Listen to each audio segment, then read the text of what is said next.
25,000 ಇಂದ 30,000 ಒಳಗಡೆ ಬರೋ ಈ ಫೋನ್ ಅಲ್ಲಿ ನಿಮ್ಗೆ 2 ಮಿಲಿಯನ್ ಹತ್ತತ್ರ ಅಂಟು ಸ್ಕೋರ್ ಇದೆ ಅಂತ ಹೇಳಿದ್ರೆ ನೀವು ನಂಬ್ತೀರಾ? ಇದ್ರ ಜೊತೆಗೆ ಇದರಲ್ಲಿ BGMI ಅಲ್ಲಿ 90 FPS ಗೇಮಿಂಗ್ ಸಪೋರ್ಟ್ ಸಿಗುತ್ತೆ. 30,000 ಒಳಗಡೆ ನಿಮ್ಗೆ snap dragon 8s Gen 4 processor ಸಿಗುತ್ತೆ. LPDDR5X RAM ಇರುತ್ತೆ. UFS 4.1 ಸ್ಟೋರೇಜ್ ಸಿಗುತ್ತೆ. ಇದು ಇಷ್ಟೇ ಅಲ್ಲ, ಇಲ್ಲಿವರೆಗಿನ ಅತಿ ದೊಡ್ಡ ಬ್ಯಾಟ್ರಿ ಇದರಲ್ಲಿ ನಿಮ್ಗೆ ಸಿಗುತ್ತೆ. ಇದರಲ್ಲಿ ಬಂದು 7550 mAh ಮ್ಯಾಸಿವ್ ಬ್ಯಾಟ್ರಿ ಇದೆ. ನಾನ್ ಮಾತಾಡ್ತಾ ಇರೋದು ಯಾವ ಫೋನ್ ಅಂತ ಅಂದ್ರೆ ಇದೇ ಪೋಕೋ F7. ಈ ಫೋನ್ ರೆಡ್ಮಿ ಟರ್ಬೋ 4 Pro ನ ರೀಬ್ರ್ಯಾಂಡಿಂಗ್ ಆಗಿದೆ. ಈಗ ಈ ಫೋನ್ ನಮ್ಮ ಇಂಡಿಯಾದಲ್ಲಿ ಪೋಕೋ F7 ಹೆಸರಿನಲ್ಲಿ ಲಾಂಚ್ ಆಗ್ತಾ ಇದೆ. ಇದು ಒಂದು ಕಂಪ್ಲೀಟ್ಲಿ ಆಲ್ರೌಂಡರ್ ಫೋನ್ ಆಗುತ್ತಾ ಇಲ್ವಾ, ಈ ಫೋನ್ ನೀವು ತಗೋಬಹುದಾ ಬೇಡವಾ ಅಂತಾನು ನಾನು ಹೇಳ್ತೀನಿ. ಹಾಗೆ ಈ ಫೋನ್ ನಮಗೆ ಪೋಕೋ ಅವರೇನು ಕಳ್ಸಿಕೊಟ್ಟಿಲ್ಲ. ಈ ಫೋನ್ ನಮ್ಮ ರವಿಕುಮಾರ್ ಎಂಟರ್ಪ್ರೈಸಸ್ ಅವರು ಕಳ್ಸಿಕೊಟ್ಟಿದ್ದಾರೆ. ಅವ್ರದ್ದು ಬಂದು 2 ಶಾಪ್ಸ್ ಇದಾವೆ. ಮೊದಲನೇದು ಮೇನ್ ಬ್ರಾಂಚ್ ಬಂದು ಬಾಗಲಗುಂಟೆಯಲ್ಲಿದೆ, ಇನ್ನೊಂದು ಬಂದು ಮಾದನಾಯಕನಹಳ್ಳಿಯಲ್ಲಿದೆ. ನಿಮ್ಗೇನಾದ್ರೂ ಹೊಸ ಟಿವಿ, ಫೋನ್, ಲ್ಯಾಪ್ಟಾಪ್ಸ್ ಬೇಕು ಅಂತಂದ್ರೆ ಈ 2 ಶಾಪ್ಸ್ ಅಲ್ಲಿ ನೀವು ಹೋಗಿ ಪರ್ಚೇಸ್ ಮಾಡಬಹುದು. ನಿಮ್ಗೆ ಬ್ಯಾಂಕ್ ಆಫರ್ ಜೊತೆಗೆ ಬೇರೆ ಬೇರೆ ಡಿಸ್ಕೌಂಟ್ಸ್ ನ ಕೂಡ ಕೊಡ್ತಾರೆ. ಹಾಗೆ ನೀವೇನಾದ್ರೂ ಫಸ್ಟ್ ಟೈಮ್ ನಮ್ಮ ಚಾನಲ್ಗೆ ಬಂದಿದ್ರೆ ನಮ್ಮ ಚಾನಲ್ಗೆ ಸಬ್ಸ್ಕ್ರೈಬ್ ಆಗಿ ನನಗೆ ಸಪೋರ್ಟ್ ಮಾಡಿ. ನಾನು ಸಹ ಅನ್ಬಾಕ್ಸಿಂಗ್ ವಿಡಿಯೋಸ್ ಹಾಗೆ ಬೇರೆ ಬೇರೆ ಟೆಕ್ ವಿಡಿಯೋಸ್ ನ ಮಾಡ್ತೀನಿ. ಸಪೋರ್ಟ್ ಮಾಡ್ತೀರಾ ಅಲ್ವಾ? ಹಾಗಿದ್ರೆ ಇವತ್ತಿನ ವಿಡಿಯೋನ ಶುರು ಮಾಡೋಣ. ಹಾಯ್ ಗಾಯ್ಸ್, ನಾನು ನಿಮ್ಮ ಕನ್ನಡದ ಹುಡುಗಿ. ನಿಮ್ಮೆಲ್ಲರಿಗೂ ಟೆಕ್ ನ್ಯೂಸ್ ಪ್ರೋ ಕನ್ನಡ ಚಾನಲ್ಗೆ ಸ್ವಾಗತ. ಮೊದಲನೇದಾಗಿ ಅನ್ಬಾಕ್ಸಿಂಗ್ ಬಗ್ಗೆ ಮಾತಾಡೋದಾದ್ರೆ ಸದ್ಯಕ್ಕೆ ನಮ್ಮ ಹತ್ರ ಬಾಕ್ಸ್ ಇಲ್ಲ. ಆದ್ರೆ ಬಾಕ್ಸ್ ಅಲ್ಲಿ ನಿಮ್ಗೆ ಬ್ಯಾಕ್ ಕವರ್ ಸಿಗುತ್ತೆ, ಡಾಕ್ಯುಮೆಂಟೇಶನ್ ಸಿಗುತ್ತೆ, ಸಿಮ್ ಎಜೆಕ್ಟರ್ ಟೂಲ್ ಸಿಗುತ್ತೆ, 90 ವ್ಯಾಟ್ ಅಡಾಪ್ಟರ್ ಸಿಗುತ್ತೆ, ಜೊತೆಗೆ type A to type C cable ಸಿಗುತ್ತೆ. ಈ ಫೋನ್ ಬಾಕ್ಸ್ ಅಲ್ಲಿ ನಿಮ್ಗೆ ಎಲ್ಲಾನು ಸಿಗುತ್ತೆ. ನೀವು ಯಾವುದೇ ಎಕ್ಸ್ಟ್ರಾ ಖರ್ಚು ಮಾಡೋ ಅಗತ್ಯನೇ ಇರೋದಿಲ್ಲ. ನೆಕ್ಸ್ಟ್ ಇದ್ರ ಡಿಸೈನ್ ಬಗ್ಗೆ ಮಾತಾಡೋದಾದ್ರೆ ಈಗ ನಮ್ಮ ಹತ್ರ ಲಿಮಿಟೆಡ್ ಎಡಿಷನ್ ಇದೆ. ಇದು ಇನ್ನು 2 ಕಲರ್ಸ್ ಅಲ್ಲಿ ಸಿಗುತ್ತೆ. ಒಂದು ವೈಟ್ ಕಲರ್, ಇನ್ನೊಂದು ಬ್ಲಾಕ್ ಕಲರ್. ಈ 3 ಕಲರ್ ಅಲ್ಲಿ ಈ ಲಿಮಿಟೆಡ್ ಎಡಿಷನ್ ಚೆನ್ನಾಗಿದೆ, ಯಾಕಂದ್ರೆ ಇದು ಗೇಮಿಂಗ್ ಫೋನ್ ತರ ಕಾಣಿಸುತ್ತೆ. ಇದರಲ್ಲಿ ಸ್ನ್ಯಾಪ್ ಡ್ರ್ಯಾಗನ್ ಲೋಗೋ ನೋಡೋದಕ್ಕೆ ಸಿಗುತ್ತೆ. ಇದರ ಬ್ಯಾಕ್ ಸೈಡ್ ಅಲ್ಲಿ ಡ್ಯುಯಲ್ ಕ್ಯಾಮೆರಾ ಸೆಟಪ್ ಇದೆ. ಇದ್ರ ಕ್ಯಾಮೆರಾ ಮಾಡ್ಯೂಲ್ ಅಲ್ಲಿ 2 ಗ್ರೀನ್ ಕಲರ್ ಲೈನ್ ಸಿಗುತ್ತೆ. ಹಾಗೆ ಇದು ಸ್ವಲ್ಪ ದಪ್ಪ ಇದೆ. ಇದನ್ನ ಕೆಳಗೆ ಇಟ್ಟಾಗ ಫಸ್ಟ್ ಕ್ಯಾಮ್ರಾನೇ ಟಚ್ ಆಗುತ್ತೆ. ಇದಕ್ಕೆ ನೀವು ಬ್ಯಾಕ್ ಕವರ್ ಹಾಕಿ ಯೂಸ್ ಮಾಡಲೇಬೇಕು. ಹಾಗೆ ಇದು ಕೈಯಿಂದ ಜಾರುತ್ತೆ. ಇದ್ರ ಗ್ರಿಪ್ ಅಷ್ಟೊಂದು ಚೆನ್ನಾಗಿಲ್ಲ. ಇದು ಇಷ್ಟೇ ಅಲ್ಲ, ಇದು ಗ್ಲಾಸ್ ಫಿನಿಶಿಂಗ್ ನ ಹೊಂದಿದೆ. ಇದರ ಮೇಲೆ ಫಿಂಗರ್ ಪ್ರಿಂಟ್ ಮಾರ್ಕ್ ತುಂಬಾ ಬೀಳುತ್ತೆ, ಸ್ವಲ್ಪ ಸ್ಕ್ರಾಚಸ್ ಕೂಡ ಆಗುತ್ತೆ. ಆಲ್ರೆಡಿ 3 ಕಡೆ ಸ್ಕ್ರಾಚಸ್ ಆಗಿದೆ. ಕ್ಯಾಮ್ರಾದಲ್ಲಿ ಕಾಣಿಸುತ್ತೋ ಇಲ್ವೋ ಗೊತ್ತಿಲ್ಲ. ಆದ್ರೆ ಇದಕ್ಕೆ ಗೊರಿಲ್ಲಾ ಗ್ಲಾಸ್ 7i ಪ್ರೊಟೆಕ್ಷನ್ ಸಿಗುತ್ತೆ. ಇದರ ಬಿಲ್ಡ್ ಕ್ವಾಲಿಟಿ ಏನೋ ಚೆನ್ನಾಗಿದೆ, ಆದ್ರೆ ಇದರ ಮೇಲೆ ಸ್ಕ್ರಾಚಸ್ ಮಾರ್ಕ್ಸ್ ತುಂಬಾ ಆಗುತ್ತೆ. ಹಾಗೆ ಇದರಲ್ಲಿ ಮೆಟಲ್ ಫ್ರೇಮ್ ಸಿಗುತ್ತೆ. ಇದು ಮ್ಯಾಟ್ ಫಿನಿಶಿಂಗ್ ನ ಹೊಂದಿದೆ. ಇದರ ಮೇಲೆ 8 ಆಂಟೆನಾ ಲೈನ್ ಇದಾವೆ. ಈ ಫೋನ್ ತುಂಬಾ ಪ್ರೀಮಿಯಂ ಆಗಿದೆ, ನೋಡೋದಕ್ಕೂ ಚೆನ್ನಾಗಿದೆ. ಈ ಫೋನ್ ನ design slightly Samsung S25 edge ಹಾಗೆ iPhone 16 ತರನೇ ಕಾಣಿಸುತ್ತೆ. ನೆಕ್ಸ್ಟ್ ಇದರ ವೆಯ್ಟ್ ಬಗ್ಗೆ ಮಾತಾಡೋದಾದ್ರೆ ಈ ಫೋನ್ 222 ಗ್ರಾಮ್ ವೆಯ್ಟ್ ಇದೆ. ಹಾಗೆ 8.3 mm ಥಿಕ್ನೆಸ್ ನ ಹೊಂದಿದೆ. ಈ ಫೋನ್ ಸ್ವಲ್ಪ ಭಾರ ಹಾಗೆ ಸ್ವಲ್ಪ ದಪ್ಪ ಇದೆ. ಕೈಯಲ್ಲಿ ನಾವು ಇಟ್ಕೊಂಡಾಗ ನಮಗೆ ಫೀಲ್ ಆಗುತ್ತೆ ಭಾರ ಇದೆ ಅಂತ, ಯಾಕಂದ್ರೆ ಇದರಲ್ಲಿ 7550 mAh ಬ್ಯಾಟ್ರಿ ಇದೆ, ಜೊತೆಗೆ ಅಲ್ಯೂಮಿನಿಯಂ ಫ್ರೇಮ್ ಇದೆ. ಅದಕ್ಕೆ ಇದು ಸ್ವಲ್ಪ ಭಾರ ಅಂತ ಅನ್ಸುತ್ತೆ. ಆದ್ರೆ ಒನ್ ಹ್ಯಾಂಡ್ ಅಲ್ಲಿ ಯೂಸ್ ಮಾಡಬಹುದು. ಆದ್ರೆ ಒನ್ ಹ್ಯಾಂಡ್ ಅಲ್ಲಿ ಫುಲ್ ಡಿಸ್ಪ್ಲೇ ಯೂಸ್ ಮಾಡೋದು ಸ್ವಲ್ಪ ಕಷ್ಟ ಇದೆ, ಯಾಕಂದ್ರೆ ಇದರಲ್ಲಿ ಬಿಗ್ ಡಿಸ್ಪ್ಲೇ ಸಿಗುತ್ತೆ. ಇದ್ರ ಬಗ್ಗೆ ನಾನು ಮುಂದೆ ಹೇಳ್ತೀನಿ. ನೆಕ್ಸ್ಟ್ ಇದರ ಪೋರ್ಟ್ಸ್ ಹಾಗೂ ಬಟನ್ಸ್ ಬಗ್ಗೆ ಮಾತಾಡೋದಾದ್ರೆ ಈ ಫೋನ್ ನ ಕೆಳಗಡೆ ಸ್ಪೀಕರ್ ಗ್ರಿಲ್ ಇದೆ, ಟೈಪ್ C ಚಾರ್ಜಿಂಗ್ ಪೋರ್ಟ್ ಸಿಗುತ್ತೆ, ಮೈಕ್ರೋಫೋನ್ ಇದೆ, ಸಿಮ್ ಕಾರ್ಡ್ ಸ್ಲಾಟ್ ಇದೆ. ಇದು dual nano sim card slot ಆಗಿದೆ. ಇದರಲ್ಲಿ 2 ಸಿಮ್ ನ ಹಾಕಬಹುದು, ಮೆಮೊರಿ ಕಾರ್ಡ್ ನ ಹಾಕೋದಕ್ಕೆ ಆಗೋದಿಲ್ಲ. ಹಾಗೆ ಲೆಫ್ಟ್ ಹ್ಯಾಂಡ್ ಸೈಡ್ ಅಲ್ಲಿ ಏನು ಇಲ್ಲ, ಖಾಲಿ ಇದೆ. ರೈಟ್ ಹ್ಯಾಂಡ್ ಸೈಡ್ ಅಲ್ಲಿ power on and of button ಇದೆ. ಇದರ ಮೇಲೆ ವಾಲ್ಯೂಮ್ ರಾಕರ್ ಇದೆ. ಹಾಗೆ ಫೋನ್ ನ ಮೇಲೆ ನಾಯ್ಸ್ ಕ್ಯಾನ್ಸಲೇಷನ್ ಮೈಕ್ರೋಫೋನ್ ಇದೆ. ಇದರಲ್ಲಿ IR ಬ್ಲಾಸ್ಟರ್ ಇಲ್ಲ. ಹಾಗೆ ಇದರಲ್ಲಿ ನಿಮ್ಗೆ ಡ್ಯುಯಲ್ ಸ್ಟೀರಿಯೋ ಸ್ಪೀಕರ್ ಸಿಗುತ್ತೆ. ಡಾಲ್ಬಿ ಅಟ್ಮಾಸ್ ಸಪೋರ್ಟ್ ಇದೆ, ಆದ್ರೆ ಇದರ ಸೌಂಡ್ ಕ್ವಾಲಿಟಿ ಸ್ವಲ್ಪ ಕಡಿಮೆ ಇದೆ. ಇನ್ನು ಸ್ವಲ್ಪ ಲೌಡ್ ಆಗಿ ಬರಬೇಕಿತ್ತು. ಆದ್ರೆ ಇದರ ಆಡಿಯೋ ಅಂಡ್ ಬೇಸ್ 2 ಬ್ಯಾಲೆನ್ಸ್ಡ್ ಆಗಿದೆ, 2 ಚೆನ್ನಾಗಿ ಕೇಳಿಸುತ್ತೆ.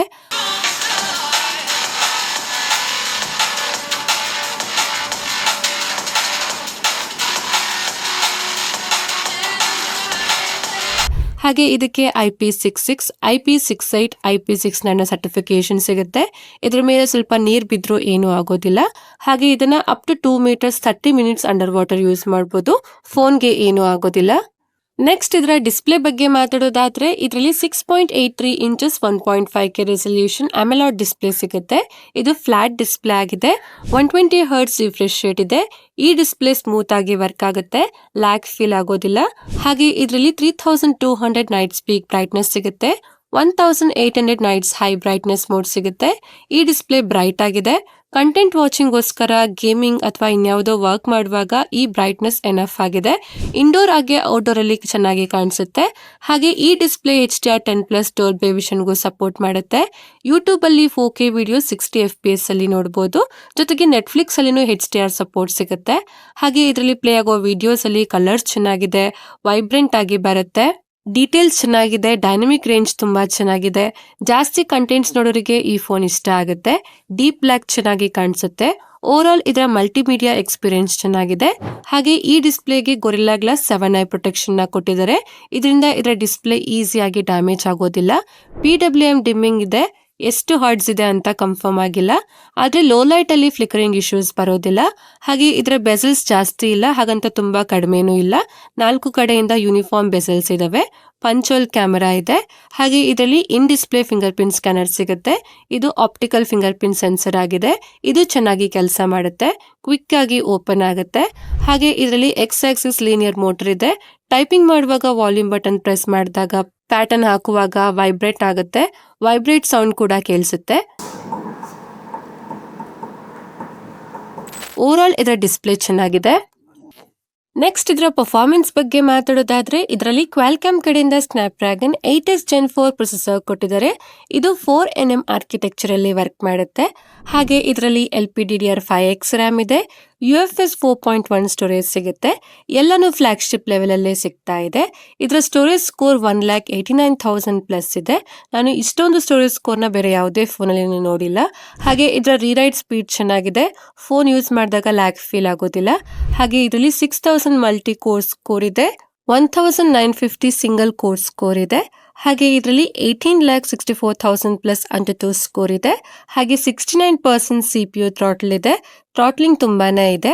ಹಾಗೆ ಇದರ ಬೆಂಚ್ ಮಾರ್ಕ್ ನ ಚೆಕ್ ಮಾಡುವಾಗ ಇದರ ಬ್ಯಾಟರಿ ಟೈಮ್ ಹಾಗೆ ಟೆಂಪರೇಚರ್ ವೇರಿಯೇಷನ್ ನ ಚೆಕ್ ಮಾಡಿದ್ವಿ.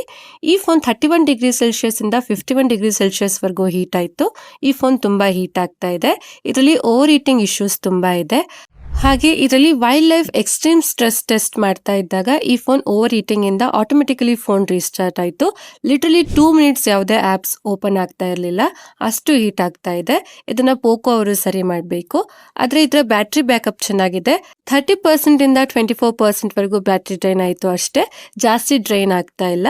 ಇದರ ಬ್ಯಾಟ್ರಿ ಮ್ಯಾನೇಜ್ಮೆಂಟ್ ಚೆನ್ನಾಗಿದೆ, ಆದ್ರೆ ಇದು ತುಂಬಾ ಓವರ್ ಹೀಟ್ ಆಗುತ್ತೆ. ಹಾಗೆ ಇದರ ಗೇಮಿಂಗ್ ಬಗ್ಗೆ ಮಾತಾಡೋದಾದ್ರೆ BGMI ಅಲ್ಲಿ ಸ್ಮೂತ್ ಆಪ್ಷನ್ ಅಲ್ಲಿ ಎಕ್ಸ್ಟ್ರೀಮ್ ಪ್ಲಸ್ ಸೆಟ್ಟಿಂಗ್ ಅಲ್ಲಿ ಆಡಬಹುದು. ಅಂದ್ರೆ ಇದರಲ್ಲಿ 90 FPS ಗೇಮಿಂಗ್ ಸಪೋರ್ಟ್ ಸಿಗುತ್ತೆ. ಕಾಲ್ ಆಫ್ ಡ್ಯೂಟಿ ಅಲ್ಲಿ 120 FPS ಗೇಮಿಂಗ್ ಸಪೋರ್ಟ್ ಸಿಗುತ್ತೆ. ಜೆನ್ಷನ್ ಇಂಪ್ಯಾಕ್ಟ್ ಅಲ್ಲಿ 60 FPS ಗೇಮಿಂಗ್ ಸಪೋರ್ಟ್ ಸಿಗುತ್ತೆ. ಇದರಲ್ಲಿ ತುಂಬಾ ಗೇಮ್ಸ್ ನ ಆಡಿ ಇದರಲ್ಲಿ ಗೇಮಿಂಗ್ ಟೆಸ್ಟ್ ನ ಮಾಡಿದ್ವಿ. ಗೇಮ್ಸ್ ಆಡುವಾಗ ಯಾವುದೇ ಫ್ರೇಮ್ ಡ್ರಾಪ್ ಹಾಗೆ ಲ್ಯಾಗ್ ಫೀಲ್ ಏನೂ ಆಗಿಲ್ಲ. ಸ್ಮೂತ್ ಗೇಮಿಂಗ್ ಎಕ್ಸ್ಪೀರಿಯನ್ಸ್ ಸಿಗುತ್ತೆ. ಜೊತೆಗೆ ಟರ್ಬೋ ಗೇಮ್ ಮೋಡ್ ಕೂಡ ಸಿಗುತ್ತೆ. ಇದರಿಂದ ಗೇಮಿಂಗ್ ಎಕ್ಸ್ಪೀರಿಯನ್ಸ್ ಇನ್ನೂ ಸ್ವಲ್ಪ ಬೆಟರ್ ಆಗುತ್ತೆ. ಆದ್ರೆ ಗೇಮ್ ಆಡುವಾಗ ಇದರ ಸೌಂಡ್ ಜಾಸ್ತಿ ಕೇಳಿಸೋದಿಲ್ಲ. BGMI ಅಲ್ಲಿ ಖಾಲಿ ರೂಮ್ ಅಲ್ಲಿ ಇದನ್ನು ಫುಟ್ ಸ್ಟೆಪ್ ಕೇಳಿಸೋದಿಲ್ಲ. ಹಾಗೆ ಗೇಮ್ಸ್ ಆಡುವಾಗ ಇದು ಹೀಟ್ ಆಗುತ್ತೆ. ಇದರಲ್ಲಿ 6000 mm² 3D IS loop system ಸಿಗುತ್ತೆ. ಆದ್ರೂ ಇದು ಓವರ್ ಹೀಟ್ ಆಗ್ತಾ ಇದೆ. ಜಾಸ್ತಿ ಗೇಮ್ ಆಡೋರು ಇದನ್ನ ತಗೋಬಹುದು, ಆದ್ರೆ ಇದು ಓವರ್ ಹೀಟ್ ಆಗುತ್ತೆ. ಓವರ್ ಆಲ್ ಇದ್ರ ಪರ್ಫಾರ್ಮೆನ್ಸ್ ಚೆನ್ನಾಗಿದೆ. ನೆಕ್ಸ್ಟ್ ಇದರ ಸಾಫ್ಟ್ವೇರ್ ಬಗ್ಗೆ ಮಾತಾಡೋದಾದ್ರೆ ಇದು HyperOS 2.0 ಅಲ್ಲಿ ವರ್ಕ್ ಆಗುತ್ತೆ. Android 15 ಅಲ್ಲಿ ಬರುತ್ತೆ. ಇದಕ್ಕೆ 3 years MageOS ಅಪ್ಡೇಟ್ ಹಾಗೆ 4 years ಸೆಕ್ಯೂರಿಟಿ ಪ್ಯಾಚ್ ಅಪ್ಡೇಟ್ ಸಿಗುತ್ತೆ. ಆದ್ರೆ ಇದರ UI ಅಲ್ಲಿ ಸ್ವಲ್ಪ ಪ್ರೀ ಇನ್ಸ್ಟಾಲ್ಡ್ ಆಪ್ಗಳು ಬರುತ್ತೆ. ಇವುಗಳನ್ನ ಅನ್ಇನ್ಸ್ಟಾಲ್ ಮಾಡಬಹುದು. ಆದ್ರೆ ಇದರಲ್ಲಿ ಯಾವುದೇ ಹಾಟ್ ಆಪ್ಸ್, ಹಾಟ್ ಗೇಮ್ಸ್ ಬರೋದಿಲ್ಲ. ಸ್ವಲ್ಪ ಮಟ್ಟಿಗೆ ಕ್ಲೀನ್ UI ಎಕ್ಸ್ಪೀರಿಯನ್ಸ್ ಸಿಗುತ್ತೆ. ಆದ್ರೆ ಇದರ ಆಪ್ಸ್ ಓಪನಿಂಗ್ ಹಾಗೆ ಕ್ಲೋಸಿಂಗ್ ಆನಿಮೇಷನ್ ಚೆನ್ನಾಗಿದೆ. ಸ್ಮೂತ್ ಆಗಿ ಓಪನ್ ಅಂಡ್ ಕ್ಲೋಸ್ ಆಗುತ್ತೆ. ಹಾಗೆ ಇದರಲ್ಲಿ ಲಾಕ್ ಸ್ಕ್ರೀನ್ ಕಸ್ಟಮೈಸೇಷನ್ ತುಂಬಾ ಸಿಗುತ್ತೆ. ಎಷ್ಟು ಬೇಕಾದ್ರೂ ಕಸ್ಟಮೈಸೇಷನ್ ಮಾಡ್ಕೋಬಹುದು. ಆಲ್ವೇಸ್ ಆನ್ ಡಿಸ್ಪ್ಲೇ ಅಲ್ಲಿ ಜಾಸ್ತಿ ಮೋಡ್ ನೋಡೋದಕ್ಕೆ ಸಿಗುತ್ತೆ. ಜೊತೆಗೆ ಇದರಲ್ಲಿ AI ಫೀಚರ್ಸ್ ಗಳು ಸಿಗುತ್ತೆ. AI ಸರ್ಕಲ್ ಟು ಸರ್ಚ್ ಸಿಗುತ್ತೆ. AI ರೈಟಿಂಗ್ ಸಿಗುತ್ತೆ. AI ಡೈನಮಿಕ್ ವಾಲ್ಪೇಪರ್ ಸಿಗುತ್ತೆ. AI ಗ್ಯಾಲರಿ ಎಡಿಟರ್ ಸಿಗುತ್ತೆ. ಇದರಲ್ಲಿ AI photo enhance, AI image expansion, AI eraser pro, AI film ಸಿಗುತ್ತೆ. ಹಾಗೆ AI speech recognition, AI translate conversation, AI ಇಂಟರ್ಪ್ರೆಟರ್, AI subtitle ಅಂತ ಬೇರೆ ಬೇರೆ AI ಫೀಚರ್ಸ್ ಗಳು ಸಿಗುತ್ತೆ. ಓವರ್ ಆಲ್ ಇದರ UI ಚೆನ್ನಾಗಿದೆ.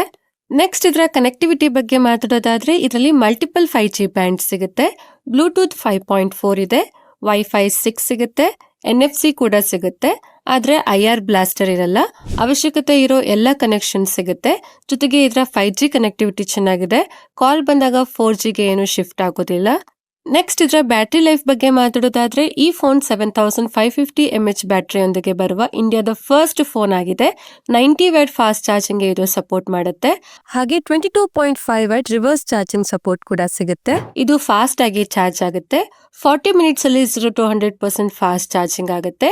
ಈಗ ನಮ್ಮ ಹತ್ರ ಇದರ ಚಾರ್ಜರ್ ಇಲ್ಲ, ಬೇರೆ ಚಾರ್ಜರ್ ಅಲ್ಲಿ ಚಾರ್ಜ್ ಮಾಡಿದ್ದೀನಿ. ಇದಕ್ಕೆ 40 ಮಿನಿಟ್ಸ್ ಆಯ್ತು. ಇದರದ್ದೇ ಚಾರ್ಜ್ ಅಲ್ಲಿ 30 ಮಿನಿಟ್ಸ್ ಅಲ್ಲಿ ಫುಲ್ ಚಾರ್ಜ್ ಆಗ್ಬೋದು. 7550 mAh ಮ್ಯಾಸಿವ್ ಬ್ಯಾಟರಿ ಜೊತೆಗೆ 90 ವ್ಯಾಟ್ ಫಾಸ್ಟ್ ಚಾರ್ಜರ್ ಕೂಡ ಸಿಗುತ್ತೆ. ಈ ಕಾಂಬಿನೇಷನ್ ಚೆನ್ನಾಗಿದೆ. ನಿಮ್ಗೆ ಅಷ್ಟೇ ಅಲ್ಲ, ಇದರ ಬ್ಯಾಟರಿ ಕೂಡ ತುಂಬಾ ಚೆನ್ನಾಗಿದೆ. ಫೋನ್ ನ ಹೆವಿ ಯೂಸ್ ಮಾಡಿದ್ರೆ 15 to 16 hours screen on time ಸಿಗುತ್ತೆ. ಹೆವಿ ಯೂಸ್ ಮಾಡಿಲ್ಲ ಅಂತಂದ್ರೆ 2 ಡೇಸ್ ಪ್ಲಸ್ ಬ್ಯಾಟರಿ ಬ್ಯಾಕಪ್ ಸಿಗುತ್ತೆ. ನೆಕ್ಸ್ಟ್ ಇದರ ಕ್ಯಾಮೆರಾ ಬಗ್ಗೆ ಮಾತಾಡೋದಾದ್ರೆ ಇದರಲ್ಲಿ ಡ್ಯುಯಲ್ ರೇರ್ ಕ್ಯಾಮೆರಾ ಸೆಟಪ್ ಇದೆ. 50 ಮೆಗಾ ಪಿಕ್ಸೆಲ್ ಮೇನ್ ಕ್ಯಾಮೆರಾ ಇದೆ. ಇದರಲ್ಲಿ ಸೋನಿ IMX882 ಸೆನ್ಸರ್ ಕೊಟ್ಟಿದ್ದಾರೆ. ಇದರಲ್ಲಿ OIS ಸಪೋರ್ಟ್ ಇದೆ.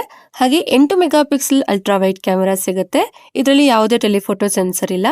ಹಾಗೆ ಫೋಟೋದಲ್ಲಿ 0.6x 1x 2x ಹಾಗೆ ಮ್ಯಾಕ್ಸಿಮಮ್ 10x ಝೂಮ್ ಮಾಡಬಹುದು. ಹಾಗೆ ಫೋಟೋಸ್ ಅಲ್ಲಿ ಡೀಟೇಲ್ಸ್ ಚೆನ್ನಾಗಿದೆ. ಏನಾಗುತ್ತೆ ಅಂತಂದ್ರೆ ಫೋಟೋಸ್ ತೆಗೆಯುವಾಗ ಫೋಟೋಸ್ ಕ್ವಾಲಿಟಿ ಚೆನ್ನಾಗಿಲ್ಲ ಅಂತ ಅನ್ಸುತ್ತೆ. ಆದ್ರೆ ಫೋಟೋಸ್ ತೆಗೆದ ಮೇಲೆ ಆಪ್ಟಿಮೈಸ್ ಚೆನ್ನಾಗಿ ಆಗುತ್ತೆ. ಆಗ ಫೋಟೋಸ್ ಚೆನ್ನಾಗಿ ಕಾಣಿಸುತ್ತೆ.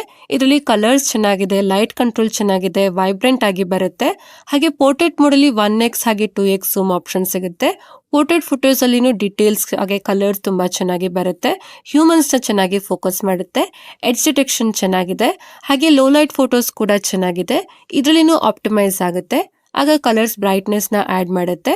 ಆದ್ರೆ ಡೀಟೇಲ್ಸ್ ಅಷ್ಟೊಂದು ಚೆನ್ನಾಗಿಲ್ಲ. ಹಾಗೆ ಇದರಲ್ಲಿ ಅಲ್ಟ್ರಾ ವೈಡ್ ಫೋಟೋಸ್ ನ ವೈಡ್ ಆಗಿ ಬರುತ್ತೆ. ಇದರಲ್ಲಿನೂ ಡೀಟೇಲ್ಸ್ ಅಷ್ಟಕ್ಕಷ್ಟೇ, ಅಷ್ಟೊಂದೇನು ಚೆನ್ನಾಗಿಲ್ಲ. ಇನ್ನೂ ಬೆಟರ್ ಆಗಿ ಬರ್ಬೋದಿತ್ತು. ಆದ್ರೆ ಕಲರ್ಸ್, ಲೈಟ್ ಕಂಟ್ರೋಲ್ ಎಲ್ಲ ಚೆನ್ನಾಗಿದೆ. ಹಾಗೆ 20 ಮೆಗಾ ಪಿಕ್ಸೆಲ್ ಸೆಲ್ಫಿ ಕ್ಯಾಮೆರಾ ಇದರಲ್ಲಿ ಸಿಗುತ್ತೆ. ಇದರಲ್ಲಿನೂ ಡೀಟೇಲ್ಸ್ ಚೆನ್ನಾಗಿದೆ. ಸ್ಕಿನ್ ಟೋನ್ ಚೆನ್ನಾಗಿದೆ. ಸ್ಯಾಚುರೇಷನ್ ಚೆನ್ನಾಗಿದೆ. ವಿಡಿಯೋಸ್ ಬಗ್ಗೆ ಮಾತಾಡೋದಾದ್ರೆ ಇದರಲ್ಲಿ ಬ್ಯಾಕ್ ಕ್ಯಾಮೆರಾ ಇಂದ 4K ವಿಡಿಯೋನ 60 FPS ಅಲ್ಲಿ ತೆಗಿಬಹುದು. ವಿಡಿಯೋ ಸ್ಟೇಬಲ್ ಆಗಿ ಬರುತ್ತೆ. ಕಲರ್ಸ್ ಚೆನ್ನಾಗಿದೆ. ಸ್ಕಿನ್ ಟೋನ್ ಚೆನ್ನಾಗಿ ಮೇಂಟೈನ್ ಮಾಡುತ್ತೆ. ವಿಡಿಯೋಸ್ ಅಲ್ಲಿ 6x ಝೂಮ್ ಅಷ್ಟೇ ಮಾಡಬಹುದು. ಹಾಗೆ ಸೆಲ್ಫಿ ವಿಡಿಯೋ ಬಗ್ಗೆ ಮಾತಾಡೋದಾದ್ರೆ ಇದರಲ್ಲಿ 1080p ವಿಡಿಯೋಸ್ 30 FPS ಅಲ್ಲಿ ತೆಗಿಬಹುದು ಅಷ್ಟೇ. 4K ವಿಡಿಯೋಸ್ ಸಪೋರ್ಟ್ ಇಲ್ಲ. ಹಾಗೆ ವಿಡಿಯೋ ಅಲ್ಲಿ ಡೀಟೇಲ್ಸ್ ಕಡಿಮೆ ಆಯ್ತು, ಇನ್ನು ಡೀಟೇಲ್ಸ್ ಬರಬೇಕು. ಆದ್ರೆ ಇದರಲ್ಲಿ ಸ್ಟೇಬಲ್ ವಿಡಿಯೋ ಬರುತ್ತೆ. ಓವರ್ ಆಲ್ ಇದರ ಕ್ಯಾಮ್ರಾ ಕ್ವಾಲಿಟಿ ಡೀಸೆಂಟ್ ಆಗಿದೆ. ಆದ್ರೆ ಇದು ಕ್ಯಾಮ್ರಾ ಟಾರ್ಗೆಟೆಡ್ ಫೋನ್ ಅಲ್ಲ. ಕ್ಯಾಮ್ರಾ ಕ್ವಾಲಿಟಿ ನಿಜ ಅಷ್ಟೊಂದು ಚೆನ್ನಾಗಿಲ್ಲ. ಕ್ಯಾಮ್ರಾಗೋಸ್ಕರ ಈ ಫೋನ್ ತಗೋಬೇಡಿ. ಹಾಗೆ ಈ ಫೋನ್ ಇಂದ ತೆಗೆದ ಎಲ್ಲ ವಿಡಿಯೋಸ್ ಹಾಗೆ ಫೋಟೋಸ್ ನಾನು ಗೂಗಲ್ ಡ್ರೈವ್ ಅಲ್ಲಿ ಹಾಕಿರ್ತೀನಿ. ನೀವೇ ಹೋಗಿ ಚೆಕ್ ಮಾಡಿ. ಕೊನೆಯದಾಗಿ ನಾವು ಇದರ ಪ್ರೈಸಿಂಗ್ ಬಗ್ಗೆ ಮಾತಾಡೋದಾದ್ರೆ ಈ ಫೋನ್ ಬಂದು 2 ವೇರಿಯಂಟ್ ಅಲ್ಲಿ ಸಿಗುತ್ತೆ. 12 GB RAM 256 GB ಸ್ಟೋರೇಜ್. ಇದಕ್ಕೆ 31,999 ಆಗುತ್ತೆ.